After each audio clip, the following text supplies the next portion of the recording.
This is Johnny Cerrucci with another Mi'kmaq special report. A pilgrimage has a very special significance in the Roman Catholic religion. However, Protestants would contend that it has no place in a Christian faith and is far more pagan than it is Christian.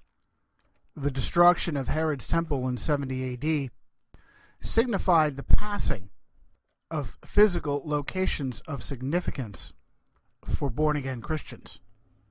Christians' own bodies now become living temples, and Christians believe that they do not need to travel to a place of significance in order to commune with God. The sacrifice of Jesus Christ makes it possible to do so at any place or time. But this practice de-emphasizes the role of self, and the belief that one can earn their own salvation has long been held by the Roman Catholic faith.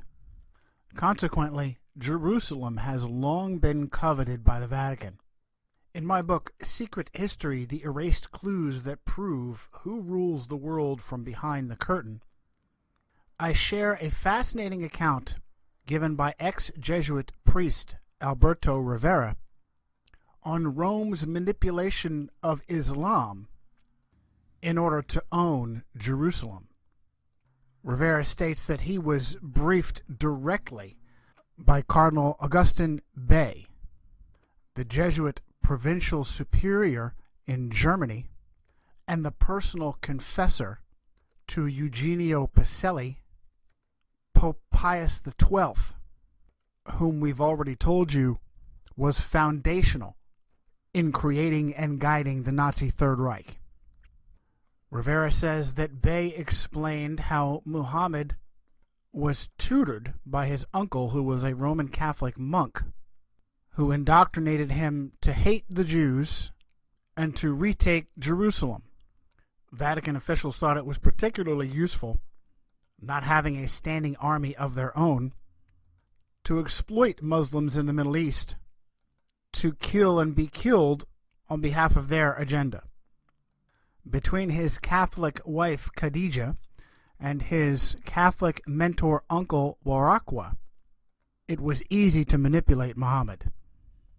The Vatican did its best to enable Muslim armies to kill Jews and Christians in their mission to retake Jerusalem.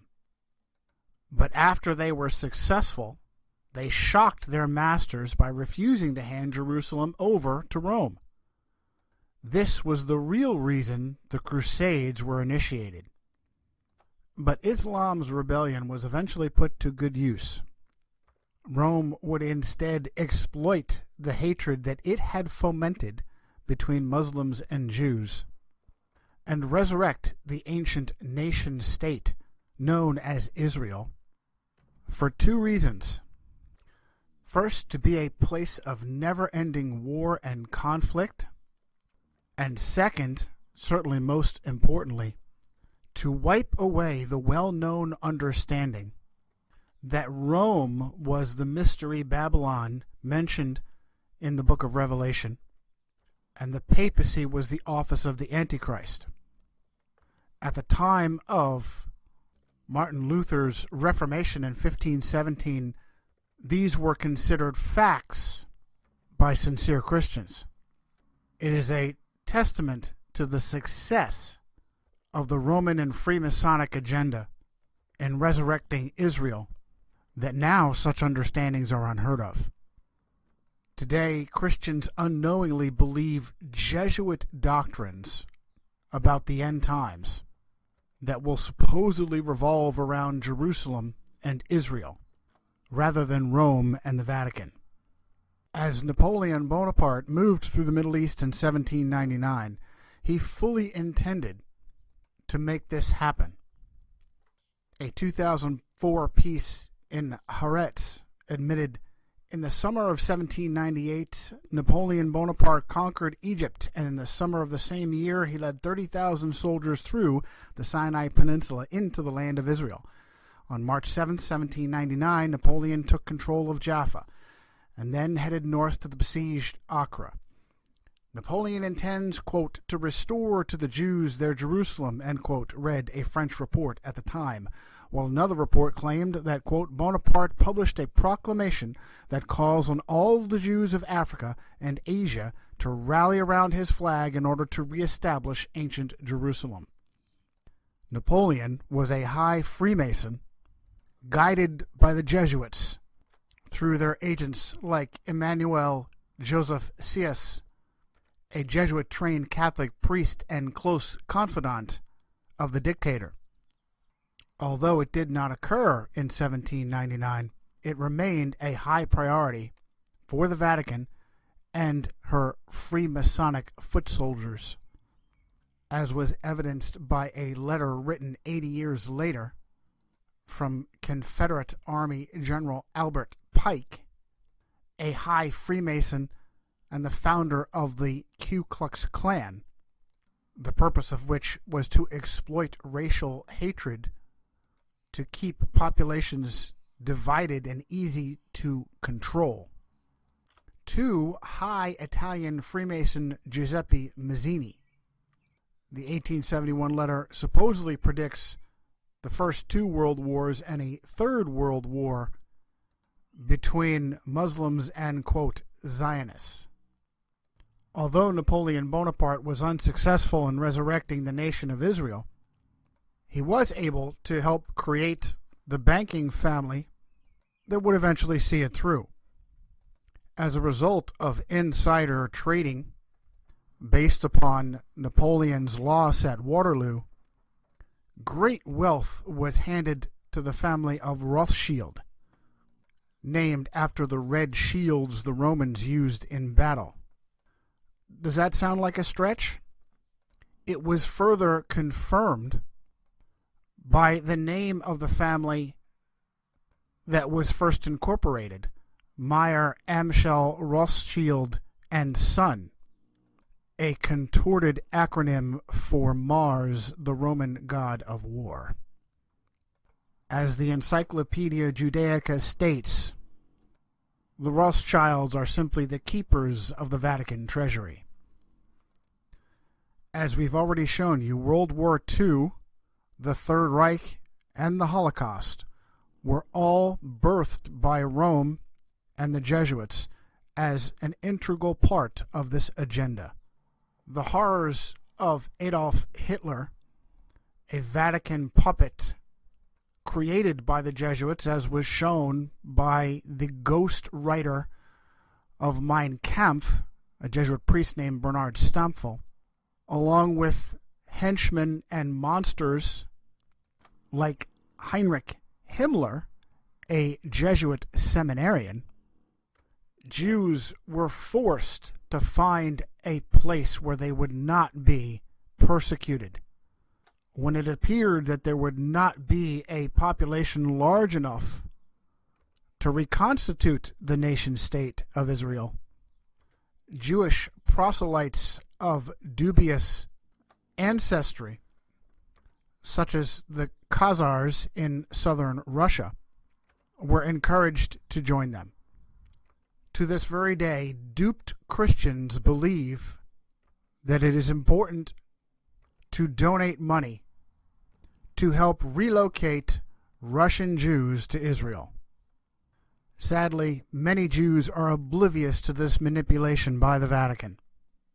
One, however, was not. Canadian-born Israeli citizen and author Barry Shamish frequently wrote and spoke about Rome's manipulations in the Middle East. In January of 2001, Barry recounted how 7 years previously, in 1994, the newspaper Shadashat revealed a most remarkable secret of the Middle East peace process. A friend of Shimon Peres, the French intellectual Marek Halter, claimed in an interview that in May of '93 he delivered a letter from Peres to the Pope. Within, Peres promised to internationalize Jerusalem, granting the United Nations political control of the Old City, and the Vatican would be given hegemony over the holy sites within. Halter's claim was further backed by the Italian newspaper La Stampa, which added that Arafat was appraised of the agreement and was included in the secret clauses of the Declaration of Principles signed in Washington, D.C. in September of 1993. Barry continued, Perez's partner in crime and the real founder of the Oslo Accord, Yossi Beilin, coordinated his PLO policy with the Vatican. Beilin's deal with the Pope became another brief scandal when politicians like Agudat Yisrael head Avram Shapira and Jerusalem Deputy Mayor Shmuel Meir leaked hidden details of Beilin's accord, which included, quote, the extraterritoriality of holy sites in Jerusalem are going to be transferred to Vatican control, end quote. Later, Shapira was neutralized by having $250 million in debts accrued by his crooked carpet factory forgiven, while Meir was permanently hushed when his car was crushed by a UN truck driver who was briefly questioned by Israeli police. In 2001, the foreign minister of Israel, Shlomo Ben Ami, mysteriously shuttled between King Carlos of Spain and the Vatican. Shamish mentions that this is also a high priority for the Council on Foreign Relations, the real power of which, he states, is the Society of Jesus. Shamish, again a Jewish Israeli citizen, acknowledged that the Jesuits were a reaction to the Protestant Reformation, and their agenda was, quote, to return the planet to the good old days when one pope held monopoly on all world religions. Utilizing any evil means available, their plan is to eliminate all competition, be they Jew, Muslim, or Christian, who don't recognize the Vatican as their capital, end quote. Barry then added, it is their war on the Jews which will most interest my readers. It was the Jesuit control of Great Britain which was the real force behind Zionism and the reestablishment of a Jewish homeland in Israel. Just as Britain created Saudi Arabia, Jordan, Iraq, and Lebanon. Shamish reinforced the understanding that the Holocaust was designed by the Jesuits to herd Jews towards Jerusalem. Barry cites Walter Schellenberg, chief of the Nazi Sicherheitsdienst, revealed how the SS was organized by Himmler according to the principles of the Jesuit order. The rules of service and spiritual exercises prescribed by Ignatius de Loyola constituted a model which Hitler strove carefully to copy.